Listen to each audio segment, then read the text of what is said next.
Welcome to the deep dive. Today, we're taking a close look at something you shared with us. It's a snapshot of a sports betting picks page, dated May 21st, 2025. Right, from Putin's POP picks. Exactly. And look, even if you're not into sports betting at all, what we want to unpack here is really how data and analysis get used in sports predictions. Yeah, it's about the process. Right.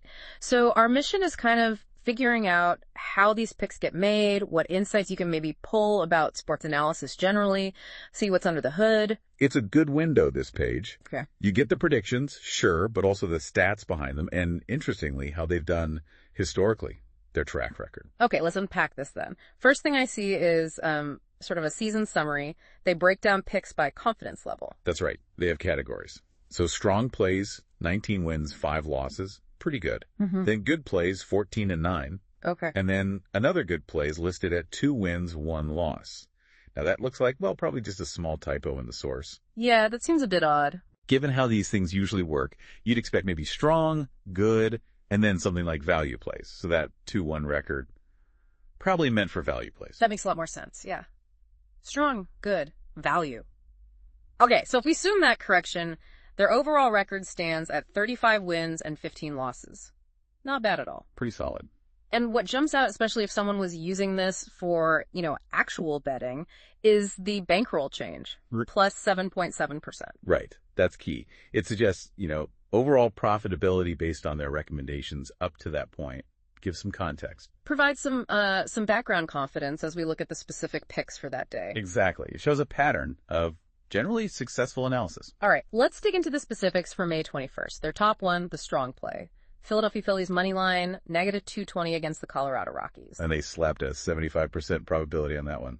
High confidence. 75%. Okay, so what's driving that? What's the logic? It seems heavily based on comparing offense and pitching stats.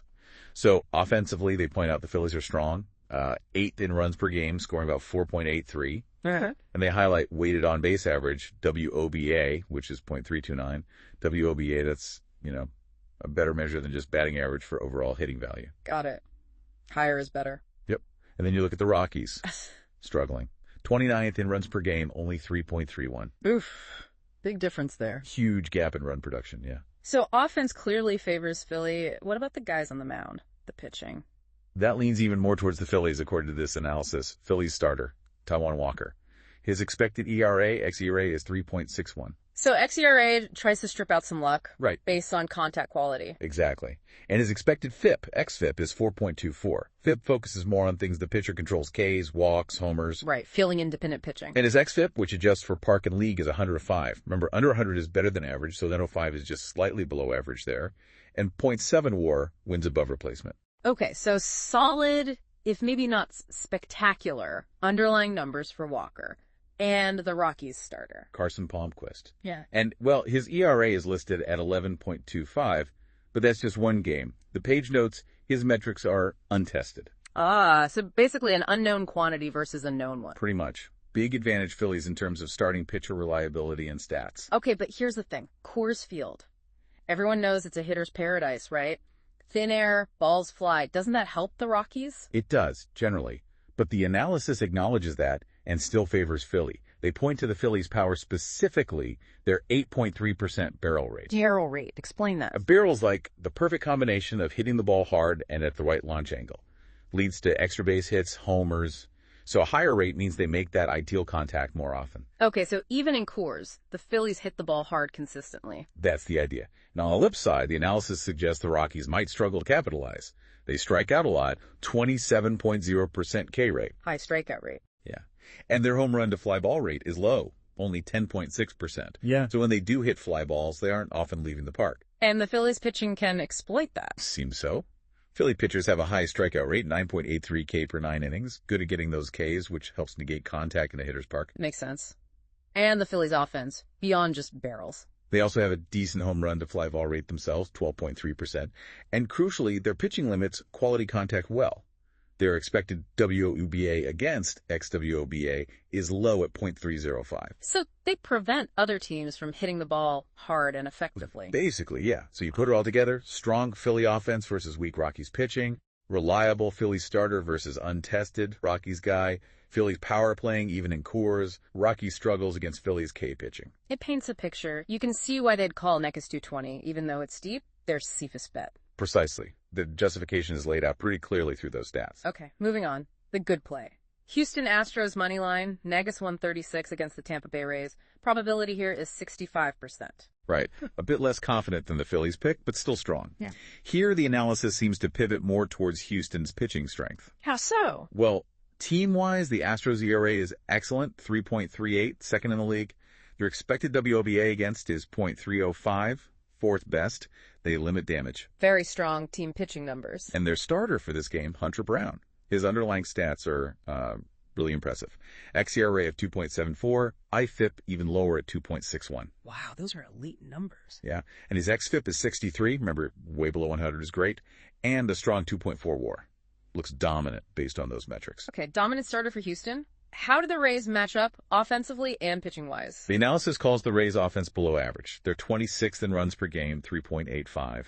And 27th in WOBA at .297. So struggling to score, struggling to get on base effectively. Pretty much. And their starter, Taj Bradley, more average-ish stats. xERA 3.64, PICE-FIP 4.46 by SIP of 110, so slightly worse than a league average by that measure. Clear edge to Houston's starter. Seems like a mismatch there. What about beyond the starters? Depth, bullpens? Good point. The analysis mentions Houston's overall pitching depth. High K9 rate, 9.34, low home runs allowed per 9 innings, .90. That helps limit power from teams like the Rays, who have an okay 11.2% HRFB rate. So Houston's staff suppresses homers well. And their bullpen is top tier. Fourth best bullpen ERA, BP ERA at 2.98. Okay. And the Rays bullpen? Also strong, actually, 3.14 BP ERA, but Houston's is just a bit better on paper. So starting pitching advantage Houston, depth advantage Houston, bullpen slight edge Houston. And this game is in Tampa, right? Tropicana Field. More neutral. Exactly. It's not Coors Field. Yeah. The analysis concludes that Houston's ability to limit quality contact at .305 xWOBA against should carry them to a road win. The -136 odds reflect them being a solid favorite. And it fits their goal of shoring up the good play win rate, picking strong probabilities. Makes sense from that perspective, yeah. All right, finally, the value play. This is often the interesting one. New York Mets money line plus 128 against the Boston Red Sox. Probability just over coin flip at 52%. Yeah, the underdog pick. You bet 100, you win 128 plus your stake back if they pull it off. Here, the value hinges, it seems, on the Mets' own elite pitching. The Mets pitching is elite. According to this, yes. Number 1 ERA in the league at 2.86, seventh best xWOBA against it, .312. Their starter, Tyler McGill, has solid metrics, 3.51 by ERA, 3.50 by FIP, and 87 by FIP, which is quite good, and 1.1 WAR. Okay, strong net staff overall and a decent starter. But they're facing the Red Sox offense. Which is good. 7th in runs per game, 4.78.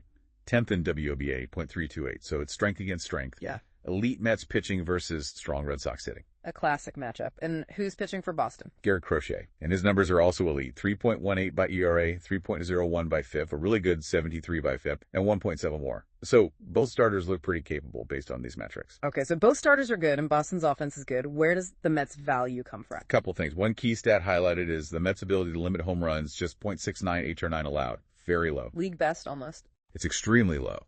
And this is playing in Fenway Park.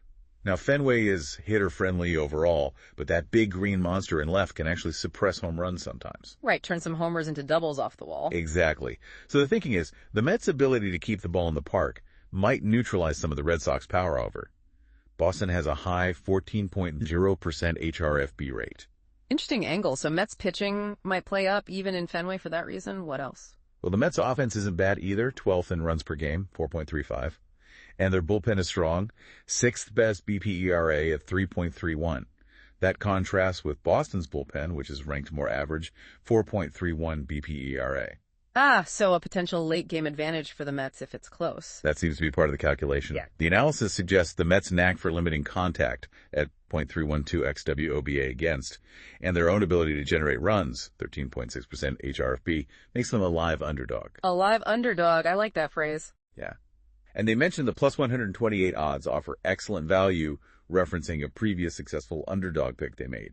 It's of finding situations where you think the odds are underestimating a team's real chances, even if it's just slightly over 50%. Okay, so if we recap this whole deep dive into Putin's PLP picks for that day, It's clear their analysis is heavily statistical, like really deep into the numbers. Absolutely. We saw offensive stats like runs per game, WOBA, Then tons of pitching metrics. ERA, xERA, the expected one based on contact. FIP, client focusing on pitcher control. WAR for overall value, K9, HR9. HRFB rate, that crucial XWOBA against for limiting quality contact, and bullpen ERA. It's a whole suite of metrics. And they tie probabilities to each pick, showing their confidence level. And what's really striking is even if you couldn't care less about betting, this shows you the level of data analysis happening in sports now. Totally. It's way beyond just like watching the game and having a gut feeling. It's digging into performance indicators, underlying metrics, trying to find predictive edges. It really highlights how sophisticated sports analysis has become. Which leads to maybe a final thought for you listening. We've seen how these picks use detailed stats to assess risk and make predictions in baseball. But think about how similar data-driven thinking applies elsewhere, right? Oh, absolutely. Finance, healthcare, marketing. So many fields rely on analyzing data to predict outcomes. So maybe ask yourself, where else in your life, maybe work, maybe personal decisions, could you benefit from digging a bit deeper? Looking past the surface, finding the relevant data, and using it to make a more informed choice. Yeah, it's a powerful way to think, and it makes you wonder, what other sources of information out there could we all do a deep dive into to find those valuable insights and understand things a bit better?